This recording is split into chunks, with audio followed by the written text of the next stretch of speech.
अस्सलाम वालेकुम एवरीवन। तो हम इन्फेक्शस मॉड्यूल की फार्माकोलॉजी को कंप्लीट कर रहे हैं। इन्फेक्शस मॉड्यूल की फार्माकोलॉजी में हमारे पास एंटीबायोटिक, एंटीवायरल और एंटी फंगल्स आती है। मेनली एंटीबायोटिक्स में हम cell wall synthesis inhibitors already कर चुके हैं। उसके बाद हमने प्रोटीन सिंथेसिस इनहिबिटर्स को शुरू किया था। प्रोटीन सिंथेसिस इनहिबिटर्स भी हमारे पास दो तरह के होते हैं, एक 30S और दूसरे 50S। 30S में हम टेट्रासाइक्लिन्स और अमीनोग्लाइकोसाइड्स डिटेल में पढ़ चुके हैं, आप उनकी वीडियोज़ भी जाके देख सकते हैं। फिर 50S में हम क्लिंडामैसिन और क्लोरमफेनिकॉल ऑलरेडी कर चुके हैं। आज हम मैक्रोलाइड्स करेंगे। क्लिंडामैसिन और क्लोरमफेनिकॉल के जो मेन MCQ है वो यही है कि क्लोरमफेनिकॉल का साइड इफ़ेक्ट पूछा जाता है which is aplastic anaemia, grey baby syndrome. इसी तरह क्लिंडामैसिन का भी साइड इफ़ेक्ट पूछा जाता है विच इज़ क्लोस्ट्रीडियम डिफिसिल वाला सीडोमेम्ब्रेनस कोलाइटिस। ठीक है, तो ये ही दो चीज़ें मेन इंपॉर्टेंट थी। बट मैक्रोलाइड्स हमारा पूरा इंपॉर्टेंट है। मैक्रोलाइड्स के फार्माकोकाइनेटिक्स, मैक्रोलाइड्स के यूजेस, रेजिस्टेंस सब बहुत ज़्यादा इंपॉर्टेंट है। आपको सारी चीज़ें याद होनी चाहिए। ये लेक्चर बहुत गौर से सुनना। आई होप आपके जितने भी डाउट्स होंगे वो सारे क्लियर हो जाएंगे। तो मैक्रोलाइड्स में हमारे पास ये कहा जाता है सबसे पहले कि मैक्रोलाइड्स हमारा 50S सिंथेसिस इनहिबिटर होता है और इसमें हमारी 4 मेन ड्रग्स आती हैं, एरिथ्रोमाइसिन, एजिथ्रोमाइसिन, क्लेरिथ्रोमाइसिन और फिडॉक्सीमिसिन। अक्सर ना ऑस्पी में और वाइवा में टीचर ये सवाल देते हैं कि मैक्रोलाइड्स में कौन कौन सी ड्रग्स आती हैं। तो स्टूडेंट होता है वो एरिथ्रोमाइसिन, एजिथ्रोमाइसिन और क्लेरिथ्रोमाइसिन तो लिख देता है, बट ये वाली ड्रग कोई भी नहीं लिखता, फिडॉक्सीमिसिन। ठीक है, तो अगर आप फिडॉक्सीमिसिन लिखेंगे ना तो आपको पूरे मार्क्स मिलेंगे और आपसे एग्जामिनर भी वाइवा के वक्त बहुत ज़्यादा इंप्रेस होगा। तो इस ड्रग को भी अच्छे से याद कर लें। और मैक्रोलाइड्स की क्लासिफिकेशन की 4 ड्रग्स याद होनी चाहिए आपको, एरिथ्रोमाइसिन, एजिथ्रोमाइसिन, क्लेरिथ्रोमाइसिन और फिडॉक्सीमिसिन। ठीक है, अब हमारे पास है क्लासिफिकेशन ऑफ एंटीबायोटिक्स। अगर आप मेरे प्रीवियस वीडियोस देखेंगे तो आपको याद होगा कि क्लासिफिकेशन ऑफ एंटीबायोटिक्स में मैं आपको एक चार्ट दिखाती हूँ, एक डायग्राम दिखाती हूँ। यहाँ पे मैंने वो नहीं दिखाई एक पर्पस की वजह से, ताकि आपको जितनी भी वीडियोस में मैंने क्लासिफिकेशन याद कराई है वो आपको रिकॉल हो जाए। ठीक है, तो सबसे पहले क्लासिफिकेशन ऑफ एंटीबायोटिक्स में हमारे पास था cell wall synthesis inhibitors. Cell wall synthesis inhibitors में we had beta lactam antibiotics. Beta lactam antibiotics में क्या क्या था, penicillin, cephalosporin, vancomycin, daptomycin, aztreonam, carbapenem वगैरह। ठीक है, इसके अलावा जो दूसरा ग्रुप था वो था protein synthesis inhibitors. Protein synthesis inhibitors में 30S और 50S वाला सीन था। 30S में हमारे पास कौन कौन से थे, टेट्रासाइक्लिन, अमीनोग्लाइकोसाइड। 50S में कौन कौन से थे हमारे पास, क्लिंडामैसिन, क्लोरमफेनिकॉल, मैक्रोलाइड्स। ठीक है, और फिर न्यूक्लिक एसिड सिंथेसिस इनहिबिटर्स आ जाते हैं। न्यूक्लिक एसिड सिंथेसिस इनहिबिटर्स में सबसे पहले हमारे पास फोलेट इनहिबिटर्स था। फोलेट इनहिबिटर्स में हमारे पास ट्राइमेथोप्रिम और सल्फोनामाइड्स है। फिर अगर मैं DNA काइनेस इनहिबिटर्स की बात करूँ तो वी हैड फ्लोरोक्विनोन्स। और अगर मैं RNA पॉलीमरेज इनहिबिटर्स की बात करूँ तो वी हैड रिफेम्पिन। आई होप ये आपको सारी चीज़ें रिवाइज हो गई होंगी। मैं आपको रिकमेंड करूँगी कि एक दफ़ा इन सारी ड्रग्स को एक पेपर पेंसिल पर लिख लें ताकि आपको वो रिकॉल हो जाए और हम फिर आप आगे अपने लेक्चर को कंटिन्यू करना। ठीक है, अब आ जाते हैं फार्माकोकाइनेटिक्स में। अच्छा, एरिथ्रोमाइसिन और एजिथ्रोमाइसिन के खिलाफ कह रही हूँ, यानी के जो डिफरेंसेस है ना फार्माकोकाइनेटिक्स के, वो बहुत बहुत बहुत इंपॉर्टेंट है। बार बार आपसे MCQs आते हैं इससे रिलेटेड, तो आप इसे ये याद कर लें। जितने भी कैटजन में पॉइंट्स थे मैंने उसको एक चार्ट में बना दिया है ताकि आपको कोई परेशानी ना हो याद करते वक्त। एरिथ्रोमाइसिन कि अगर हम एब्जॉर्प्शन को देखें तो एरिथ्रोमाइसिन हमारा हमेशा फूड के इंटेक से उसकी एब्जॉर्प्शन बढ़ती है। यानी अगर आपके पास कोई पेशेंट आ रहा है, आप उसको एरिथ्रोमाइसिन रिकमेंड कर रहे हैं, तो आप उसको बोलेंगे कि खाना खाने के बाद आप ये दवाई लेना, क्योंकि एरिथ्रोमाइसिन की एब्जॉर्प्शन खाने के बाद ज़्यादा हो जाती है। और अगर आप किसी पेशेंट को एजिथ्रोमाइसिन रिकमेंड करेंगे तो आप उसको बोलेंगे खाली पेट खाना, यानी खाने से पहले खाना। क्यों? क्योंकि खाने से इसकी एब्जॉर्प्शन कम हो जाएगी। तो एक पॉइंट याद हो गया, एरिथ्रोमाइसिन खाने के बाद देनी, एजिथ्रोमाइसिन खाने से पहले देनी है। क्यों? क्योंकि एजिथ्रोमाइसिन की एब्जॉर्प्शन डिक्रीज़ हो जाएगी विथ फूड। डिस्ट्रीब्यूशन की अगर हम बात करें तो एरिथ्रोमाइसिन हमारे ब्लड और प्लाज्मा में ज़्यादा मिलेगी आपको, और एजिथ्रोमाइसिन टिश्यूज़ और फैगोसाइट्स में ज़्यादा मिलेगी। एलिमिनेशन की अगर हम बात करें तो एरिथ्रोमाइसिन हमारी बाइल से एलिमिनेट होगी, जबकि एजिथ्रोमाइसिन यूरिन से एलिमिनेट होगी। हाफ लाइफ की अगर हम बात करें तो एरिथ्रोमाइसिन की हाफ लाइफ कम है, 2 to 6 आवर्स है, और अगर एजिथ्रोमाइसिन की बात करें तो 2 to 4 डेज है इसकी half life. Clinical spectrum erythromycin का ज़रा कम है, एजिथ्रोमाइसिन का ज़्यादा है। रेजिस्टेंस हमारी एरिथ्रोमाइसिन से ज़्यादा होगी, एजिथ्रोमाइसिन से कम होगी। इसी तरह इंटरेक्शंस हमारी एरिथ्रोमाइसिन से ज़्यादा है, क्योंकि ये P450 एंजाइम को इनहिबिट कर देगा, जबकि एजिथ्रोमाइसिन की इंटरेक्शंस कम होती है बिकॉज ये P450 एंजाइम को कुछ भी नहीं करता। इसी तरह अगर हम टॉक्सिसिटी की बात करें तो एरिथ्रोमाइसिन की टॉक्सिसिटी ज़्यादा है, एजिथ्रोमाइसिन की कम है।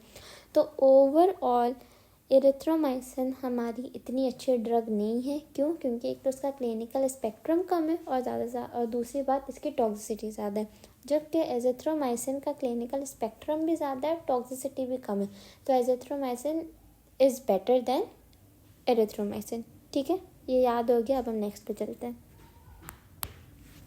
अगर हम रेजिस्टेंस की बात करें तो मैक्रोलाइड्स की रेजिस्टेंस हमारी मिथाइलेजेस की वजह से होगी।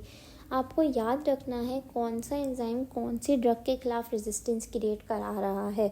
पेनिसिलिन में, सिफिलोस्पोरिन में हमने बीटा लैक्टमेजेस पढ़ा था, अमाइनोग्लाइकोसाइड्स में हमने ट्रांसफरेजेस पढ़ा था, मैक्रोलाइड्स में हमने मिथाइलेजेस पढ़ा है। तो ये मिथाइलेजेस आपको याद होने चाहिए।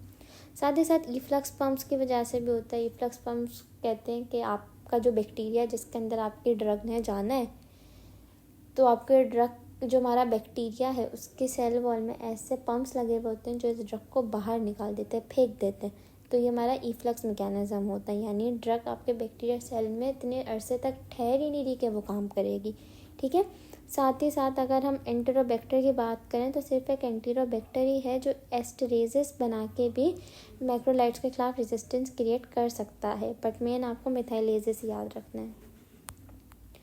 अगर हम क्रॉस रेजिस्टेंस की बात करें तो हाँ, क्लिंडामाइसिन और मैक्रोलाइड्स के आपस में रेजिस्टेंस है। तो अगर कोई बंदा मैक्रोलाइड से एलर्जिक है तो आप उसको क्लिंडामाइसिन नहीं दोगे, और अगर कोई बंदा क्लिंडामाइसिन से एलर्जिक है तो आप उसको मैक्रोलाइड्स नहीं दोगे। ये भी MCQ पॉइंट है, बार बार आपसे पूछा जाता है। अगर हम क्लिनिकल यूजेस की बात करें तो क्लिनिकल यूजेस भी इसके बहुत इंपॉर्टेंट है। देखें, मैक्रोलाइड्स है ही इंपॉर्टेंट, उसकी फार्माकोकाइनेटिक्स भी इंपॉर्टेंट है, मैकेनिज्म ऑफ एक्शन भी इंपॉर्टेंट है, रेजिस्टेंस भी इंपॉर्टेंट है। अब इसके क्लिनिकल यूजेस आ रहे हैं, ये भी बहुत इंपॉर्टेंट है। एरिथ्रोमाइसिन हमारा नमूनिया के लिए ज़्यादा देते हैं। साथ ही साथ कैम्पाइलोबैक्टीरिया जेजुनी और बॉर्डोटेला परट्यूसिस, ये 3 भी याद कर लेंगे तो काफ़ी है। बट अगर आप में इतनी कैपेसिटी है कि आप ज़्यादा याद करें तो आप लीजियनेला और क्लेमाइडिया ट्रोकोमेटस भी याद कर लें। बट मेन आप नमूनिया, ज़्यादातर MCQ नमूनिया का ही आता है, और ज़्यादा से ज़्यादा बॉर्डोटेला परट्यूसिस का आ जाएगा। ठीक है। बट एरिथ्रोमाइसिन में ये किसी सूरत नहीं भूलना, नमूनिया किसी सूरत नहीं भूलना। ठीक है। अब अगर मैं एजिथ्रोमाइसिन की बात करूँ ना, तो जो आपका नॉर्मल खांसी नज़ला ज़ुकाम होता है ना, उसमें आप एजिथ्रोमाइसिन दे देते हो, यानी H इन्फ्लुएंजा और मोक्सरेला कैथेरेलिस के लिए एजिथ्रोमाइसिन बेस्ट है। साथ ही साथ अगर किसी पेशेंट को गोनोरिया हो गया है तो आप कौन सी ड्रग दोगे? आप इसको सेफ्ट्रैक्सोन दोगे। बट फॉर एग्जांपल वो बंदा सेफ्ट्रैक्सोन से एलर्जिक है, तो क्या आप उसको ट्रीट नहीं करोगे? ट्रीट तो करना है ना, तो आप कौन सी ड्रग दोगे? फिर आप इसको एजिथ्रोमाइसिन दोगे। तो गोनोरिया के लिए भी आप एजिथ्रोमाइसिन दे सकते हो। और अगर किसी बंदों को सिफिलिस है तो आप सिफिलिस में बेंजाथीन पेनिसिलिन देते हो। बट अगर वो बंदा पेनिसिलिन से एलर्जिक है तो आप क्या दोगे? तो भी आप एजिथ्रोमाइसिन ही दोगे। तो आपका एजिथ्रोमाइसिन गोनोरिया के लिए भी अच्छा है और सिफिलिस के लिए भी अच्छा है। साथ ही साथ आप H इन्फ्लुएंजा मोक्सरेला कैथेरेलिस के लिए तो दे ही रहे हो। इसके अलावा आप एजिथ्रोमाइसिन क्लेमाइडिया ट्रोकोमेटस के लिए भी देते हो, और क्लेमाइडिया ट्रोकोमेटस अगर आप एजिथ्रोमाइसिन से ट्रीट करो तो आपको बस इसका सिंगल डोज ही देना होगा।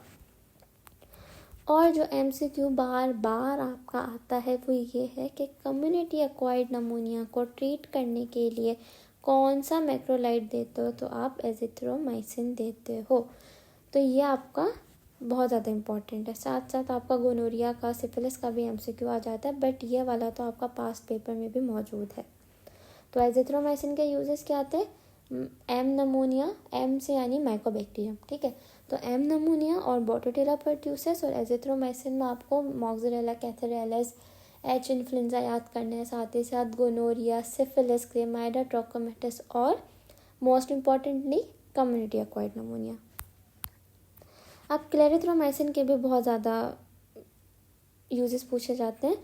तो क्लेरिथ्रोमाइसिन और एरिथ्रोमाइसिन के क्लिनिकल यूजेस काफ़ी ज़्यादा सिमिलर है, बट क्लेरिथ्रोमाइसिन आप एम एवियम और एच पाइलोरी में भी दे दो। ये एम एवियम तो बहुत ज़्यादा पूछते हैं, ठीक है। तो एम एवियम के खिलाफ भी एरिथ्रोमाइसिन देते हैं और एच पाइलोरी के खिलाफ भी देते हैं। एच पाइलोरी की तो एक ट्रिपल थेरेपी होती है जो जीआईटी में हम पढ़ेंगे। तो उस ट्रिपल थेरेपी में 3 ड्रग्स दी जाती हैं। एक ड्रग हमारे पास क्लेरिथ्रोमाइसिन होती है और एक हमारे पास एमोक्सिलिन होती है और तीसरी ड्रग हमारे पास प्रोटॉन पंप इनहिबिटर होते हैं। तो ये एच पाइलोरी की हम जो ट्रिपल थेरेपी है उसकी 2 ड्रग्स हम पढ़ चुके हैं, एक एमोक्सिलिन और दूसरा क्लेरिथ्रोमाइसिन। प्रोटॉन पंप इनहिबिटर्स हम बाद में पढ़ेंगे, ठीक है। खैर आप अभी ये याद करें कि क्लेरिथ्रोमाइसिन की एरिथ्रोमाइसिन जैसी ही क्लिनिकल एक्टिविटी है, बट साथ ही साथ आपका क्लेरिथ्रोमाइसिन एम एवियम और एच पाइलोरी के लिए भी देते हैं। फिडोक्सामिसिन के यूजेस क्या होते हैं कि फिडोक्सामिसिन हमारा वेनकोमाइसिन की ही तरह काम कर रहा होता है और ये हमारे क्लोस्ट्रीडियम डिफिसिट कोलाइटिस को भी ट्रीट कर सकता है, ठीक है। और ये क्लोस्ट्रीडियम डिफिसिट कोलाइटिस कौन सी एंटीबायोटिक करा रहा था? तो क्लिंडामाइसिन हमारा क्लोस्ट्रीडियम डिफिसिल वाला कोलाइटिस करा रहा था और क्लोस्ट्रीडियम डिफिसिल कोलाइटिस को ट्रीट करने के लिए हमने फिडोक्सामिसिन दी है, ठीक है। अब इसके टॉक्सिक इफेक्ट्स आ जाते हैं। एरिथ्रोमाइसिन ज़्यादा टॉक्सिक है, एजिथ्रोमाइसिन इतनी टॉक्सिक नहीं है। क्यों? क्योंकि एजिथ्रोमाइसिन की P450 एंजाइम के खिलाफ कोई एक्टिविटी नहीं है। साथ ही साथ जो हमारा क्लेरिथ्रोमाइसिन है वो और क्लेरिथ्रोमाइसिन और एरिथ्रोमाइसिन दोनों की टॉक्सिसिटी सिमिलर है। अब एरिथ्रोमाइसिन क्या कराता है? एरिथ्रोमाइसिन मोटिलिन रिसेप्टर्स को स्टिमुलेट करा देता है। ये बार बार पूछा जाता है।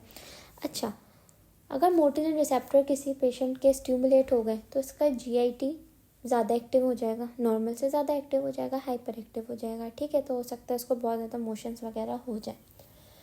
अब फॉर एग्जांपल आपके पास एक पेशेंट आया है, वो इस कंप्लेन के साथ आया है कि इसकी जीआई मोटिलिटी कम है, तो आप उसको कौन सी ड्रग दोगे? तो आप उसको एरिथ्रोमाइसिन दे सकते हो ताकि इसकी जीआई मोटिलिटी बढ़ जाए। तो ये बार बार आपसे एमसीक्यू पूछा जाता है कि कौन सी ड्रग है जिसके साइड इफ़ेक्ट को हम एज अ ट्रीटमेंट यूज़ करते हैं। तो एरिथ्रोमाइसिन है, ठीक है। एरिथ्रोमाइसिन का जो मोटिलिन वाला साइड इफ़ेक्ट है उसको हम एज अ ट्रीटमेंट यूज़ करते हैं, ठीक है। इसके अलावा आपका ये स्किन रैश करा देगा, ईओसिनोफिलिया कराएगा, हेपेटाइटिस कराएगा प्रेग्नेंट लेडीज़ में। तो एरिथ्रोमाइसिन प्रेग्नेंट लेडीज़ में तो कभी देनी ही नहीं है क्योंकि ये आपका हेपेटाइटिस करा देगा प्रेग्नेंट लेडी में। साथ ही साथ ये हमारा P450 एंजाइम को इनहिबिट कर देगा। जब P450 एंजाइम इनहिबिट होगा तो डिजॉक्सिन का मेटाबॉलिज्म रुक जाएगा, थियोफाइलिन का मेटाबॉलिज्म रुक जाएगा और एंटीकोगुलेंट्स का मेटाबॉलिज्म रुक जाएगा। जब इन 3 ड्रग्स का मेटाबॉलिज्म रुक जाएगा तो ऑब्वियसली इनकी levels in your blood increases, ठीक है। तो जब डिजॉक्सिन की लेवल बढ़ जाएगी, थियोफाइलिन की लेवल बढ़ जाएगी, एंटीकोगुलेंट्स की लेवल बढ़ जाएगी तो वो और ज़्यादा टॉक्सिसिटी दिखाएंगे। और डिजॉक्सिन और थियोफाइलिन तो बहुत ही ज़्यादा टॉक्सिक ड्रग है। तो इस तरह से एरिथ्रोमाइसिन आपकी बॉडी में बहुत बुरा असर करेगी, बट इतनी भी कोई बुरी ड्रग नहीं है कि आप उसको दें ना। आप बस ये देख लें कि जो पेशेंट है वो ऑलरेडी दिल का मरीज़ तो नहीं है, क्योंकि दिल के मरीज़ में ही थियोफाइलिन वो डिजॉक्सिन दी जाती है। रेस्पिरेटरी मसलों में हम थियोफाइलिन देते हैं। तो आप एक प्रॉपर हिस्ट्री लीजिएगा, उसके बाद आप पे ड्रग रिकमेंड कर दीजिएगा। तो यहाँ पे हमारा मैक्रोलाइट्स कंप्लीट होता है। वेरी वेरी वेरी इंपॉर्टेंट, ठीक है।